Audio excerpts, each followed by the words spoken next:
Good morning dear learners. आज से हम शुरू कर रहे हैं कक्षा 10वीं की पोइम फर्स्ट, जिसका नाम है डस्ट ऑफ स्नो। प्यारे बच्चों, क्या आप जानते हैं कि इस पोइम का नाम डस्ट ऑफ स्नो ही क्यों रखा?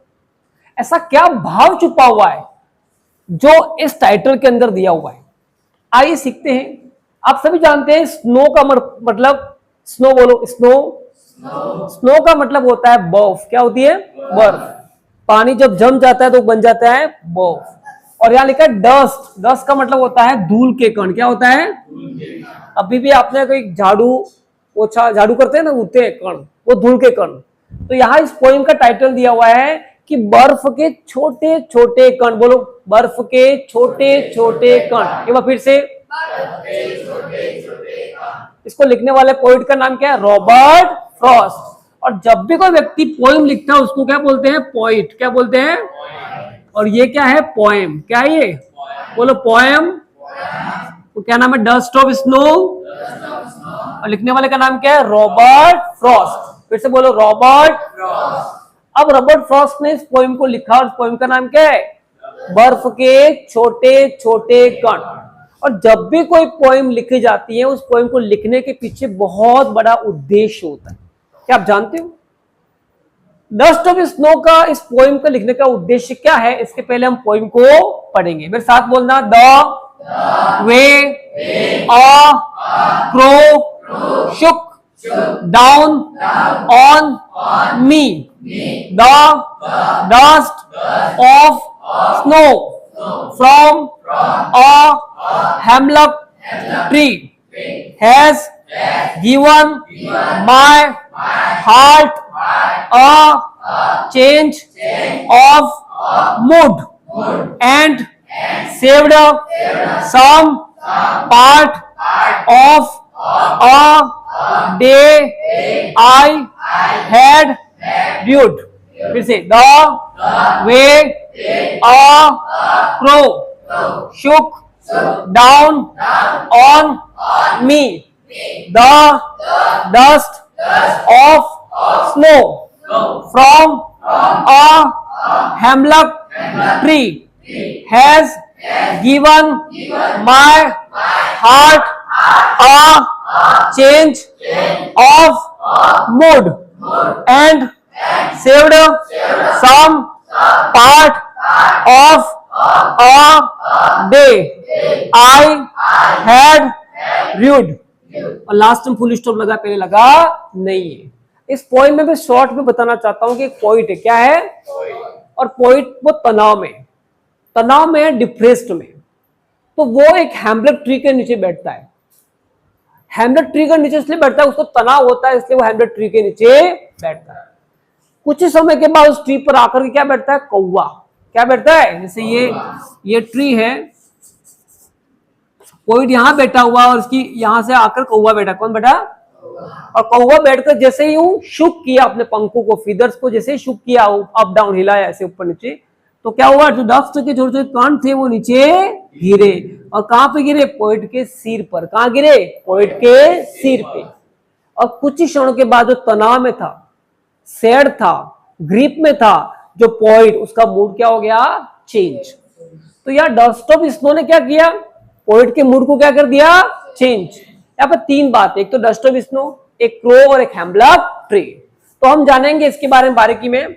वे का मतलब होता है तरीका। क्या होता है? एक तरीका। क्रो का मतलब जिसमें कौवा, मतलब एक तरीका, एक कौवा शुक डाउन ऑन मी। मी कौन है यहाँ पर? पोइट। मी कौन है? आई मतलब मी को बोलने वाला कौन है? पोइट। जिसने लिखा है वो कह रहा है कि एक तरीके से, जिस तरीके से कौवा आया, उसने अपने पंख को फटफड़ाया और शुक डाउन किया। क्या? मेरे पे। किसको गिराया? Dust of snow. किसको गिराया? Dust of snow. मतलब जिस तरीके से कौवा उड़ते हुए उस वृक्ष पे आया और क्या किया? पंख को फटफड़ाया और मेरे ऊपर क्या गिराया? Dust of snow. बड़े बड़े बर्फ नहीं, छोटे छोटे टुकड़े। कैसे? From a hemlock tree. कहां से गिराए? मैं बताना चाहता हूं कि हैमलॉक ट्री का मतलब होता है जहरीला पौधा, विषैला पौधा। कांटे इतने जहरीले कि इंसान मर जाए, ऐसे जहरीले जो वृक्ष था, ऊपर से बर्फ के टुकड़े गिराए। अब बात बहुत सारी आती है कि वृक्ष कौन सा इसमें? हेमलक। कौन सा है? किस वृक्ष के नीचे पोइट बैठा था? हेमलक। वहां पे अचानक कौन आया? क्रो। और क्रो ने क्या किया? शुक डाउन हिज फीदर, अपने पंखों क्या किया? शुक। तो क्या गिर गया? Dust of snow. तो इस समय पहले स्टेंजा में जो बताया गया वो पोइट कैसा है? तनाव में। कैसा है? दुख में है, परेशानी में है, प्रॉब्लम्स में है, मुसीबतों में है, इसलिए वो कहां बैठ गया? एक वृक्ष के नीचे। और उसी वृक्ष कौन सा था? हेमलक ट्री। अब हेमलक ट्री कौन सा होता है? जहरीला। तो पोइट ने जहरीला पौधा क्यों लिया? वो नीम के वृक्ष के नीचे बैठ सकता था, है ना? नारियल का कोई वृक्ष उसके नीचे बैठ सकता था, नींबू के वृक्ष के नीचे बैठ सकता था, है ना? पीपल के वृक्ष के नीचे बैठ सकता था। तो हेमलक ट्री के नीचे पोइट क्यों बैठा? ये सोचने की बात है। पोइट हेमलक ट्री के नीचे इसलिए बैठा ताकि अपने जो तनाव की स्थिति है उस तनाव की स्थिति वो क्या कर सकता है?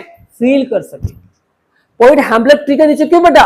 क्योंकि तनाव की जो स्थिति थी उसको और अच्छे से रियलाइज कर सके, इसलिए पोइट बैठा था।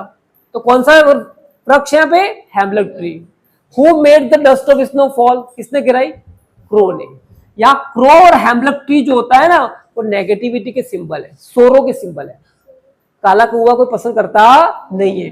तो ये भी दुख का, सोरो का मतलब दुख का, और ये भी कौन सा है? दुख का सिंबल है, क्रो और हेमलक ट्री। लेकिन डस्ट ऑफ स्नो क्या है? जॉय का, खुशी का सिंबल है। किसका सिंबल है? खुशी। क्योंकि डस्ट ऑफ स्नो से क्या बन गया?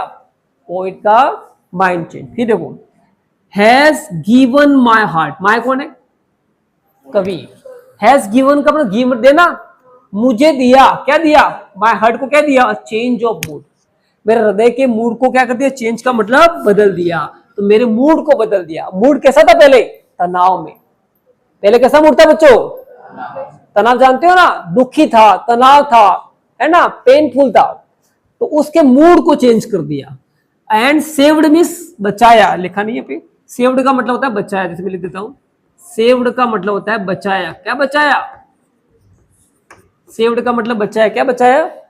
सम पार्ट ऑफ डे, दिन का थोड़ा सा पार्ट उसने बचा लिया। I had rude. रूड का मतलब पछताना। तो पछताते हुए जो समय आधा खराब कर दिया था और आधा उसने पछताते हुए बचा लिया। मतलब डस्ट ऑफ स्नो गिरने से पहले पोइट का मूड तनाव में था, दुखी था, डिप्रेस्ड था। लेकिन जैसे डस्ट ऑफ स्नो उसके सिर पर कौवे के माध्यम से गिरी, पोइट का मूड जो था ना चेंज हो गया। उसका हार्ट में पवित्रता आ गई, जो दुख था वो चला गया। और इसके कारण से पोइट है ना दिन का कुछ पार्ट बचा पाया, जिसको वो पछतावे में क्या कर देता? पछता करके खत्म कर देता था। तो समय माइंड फ्रेश होने के साथ काम अच्छा होता है। इस पोइम में पूरे में एक नेचुरल बात कही गई है, जो कि नेचर का कौन सा पदार्थ बताया गया? Dust of snow. प्रकृति से मिलता है डस्ट ऑफ स्नो एक नेचुरल सब्सटेंस है। आपको पता होगा कि जब भी आप किसी नेचर में अंदर में रहते हो तो आपका मूड बहुत अच्छा हो जाता है। जैसे गर्मी के मौसम में लोग शिमला, मनाली, हिमाचल, कश्मीर जाते क्यों जाते हैं? क्योंकि वहां नेचुरल सब्सटेंस होता है। तो इस पोइम को लिखने वाले पोइट का नाम क्या है? जोर से बोलो। Robert Frost. कौन है? Which is the tree mentioned here? हेमलक tree. कौन सा है? What is the name of the poem? Dust of snow. Dust of snow का मतलब क्या होता है? धूल के कण, बर्फ के छोटे छोटे कण। बोलो, बर्फ के छोटे छोटे कण। पोइट ने कौन से ट्री को लिया था? हेमलक ट्री। हेमलक ट्री का मतलब कौन सा वृक्ष? जहरीला और विषैला वृक्ष। ठीक है ना?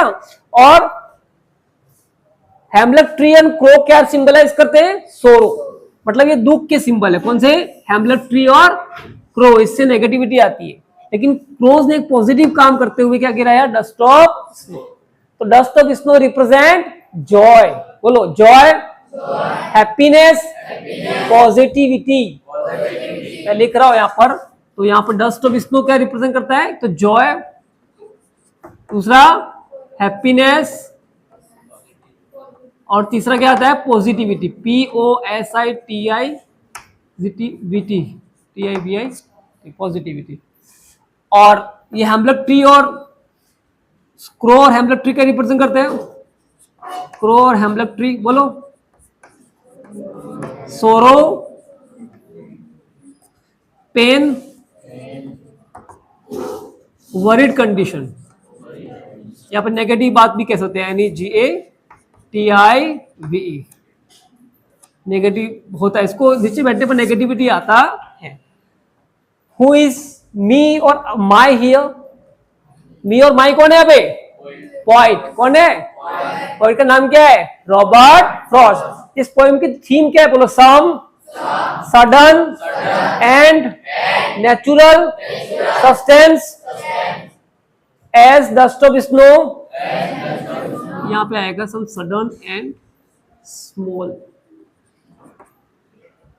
सम sudden and small natural substance can change the depressed mood of the poet.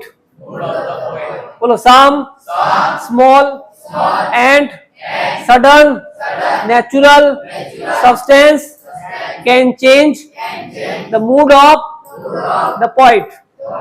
मतलब पोइट का जो तनाव से भरा हुआ मूड था वो किसने चेंज कर दिया? डस्ट ऑफ स्नो, नेचर ने। किसने चेंज किया? नेचर ने। आपको ध्यान रखना है कि नेचर इज, बेटा बोलो, nature is very important. Nature is very important. क्यों इंपॉर्टेंट है? क्योंकि अपने मूड को चेंज करता है। Because it changes our mood, our mood. ठीक है ना? तो यहां समझ में आ गया होगा। अब इसमें एक राइम स्कीम आती है। क्या आती है? Rhyme scheme. राइम स्कीम होती है, राइम स्कीम मतलब होता है कि पोइम का लास्ट वर्ड, कोई भी पोइम होती है ना, उसमें हर लाइन का लास्ट वर्ड, जैसे इस लाइन में ये लास्ट वर्ड है, इसमें ये लास्ट वर्ड है, इसमें ये लास्ट वर्ड है, इसमें ये लास्ट वर्ड है। ठीक है ना? तो लास्ट वर्ड के सेम साउंड कहाँ आती है? जैसे यहाँ इसको क्या बोलते हैं? क्रो। बोलो। ओ आ रहा है। इसमें क्या आ रहा है? मी। बोलो। ई आ रही है। इसमें स्नो, तो क्रो स्नो सेम आ रहे हैं ना। तो राइम स्कीम बनेगी ए, सेकेंड वाली क्या अलग है तो बी करेंगे, ए बी, फिर ए, और इसको ट्री, तो क्या हो जाएगा? ट्री किस में आ रहा है? बी। बोलो। क्रो, स्नो, दोनों ए आ गए। फिर बी में मी, ट्री, तो ए बी हो गया। फिर यहां देखेंगे, इसको क्या बोलते हैं? हार्ट। क्या बोलते हैं? बोलो। Heart, heart, mood, part. Heart और पार्ट सेम आ रहे हैं। Mood, rude. तो यहां पर इसकी साउंड इससे अलग है। इसमें तो क्या ओ आ रही थी, इसमें आ रही है, तो यहाँ पे हो जाएगा सी। क्या हो जाएगा? सी। मू इसमें है ही नहीं, वो तो सी डी सी और डी, ये इसकी राइम स्कीम। ये हो गया सी। हा क्या है? Heart.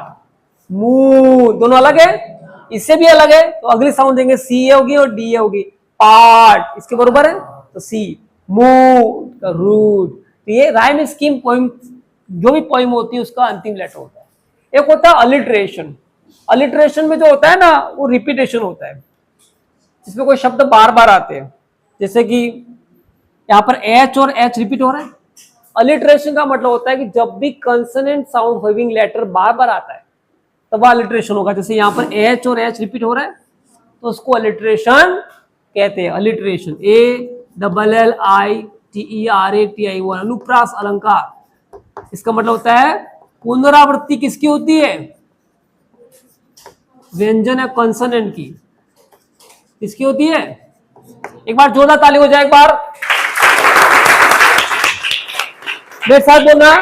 Dust of snow, dust of snow, धूल के कण, डस्ट ऑफ स्नो, धूल के कण, धूल के कण। लिखने वाला poet Robert Frost, Robert Frost, Robert Frost. Once upon a time, once upon a time, a poet was depressed, worried, tense. One day, he decided and sat under a hemlock tree, under a poisonous tree, To realize his painful, worried, tense mood. Tense mood. When he was sitting under it, suddenly a crow came. Suddenly a crow came. Sat on the branch of it. Sat on the branch of it. It started fluttering his finger. It started fluttering his wings. It started flying. It started flying. Due to that, dust of snow fell down on the poet's head. On the poet's head. That made change the poet's mood.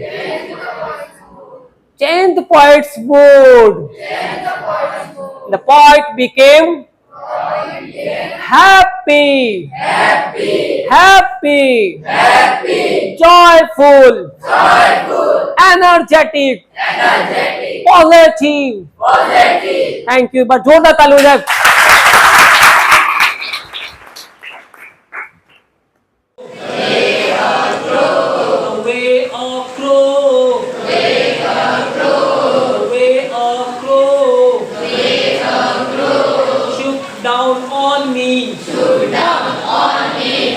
Down on me.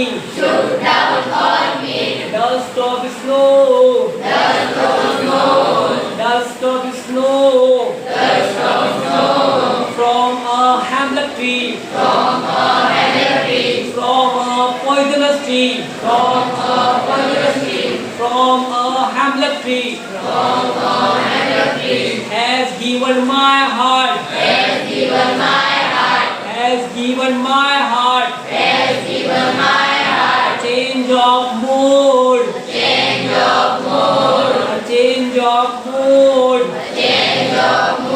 And save some part. And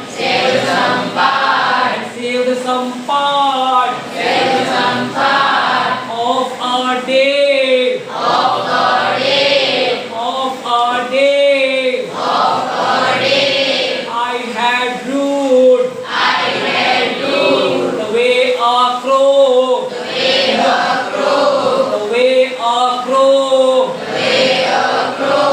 Shook down on me.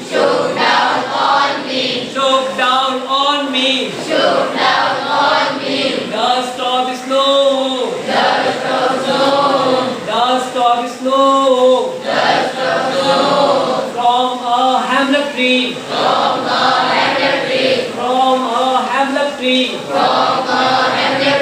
Has given my heart. Come on. Has given my heart. Change of mood.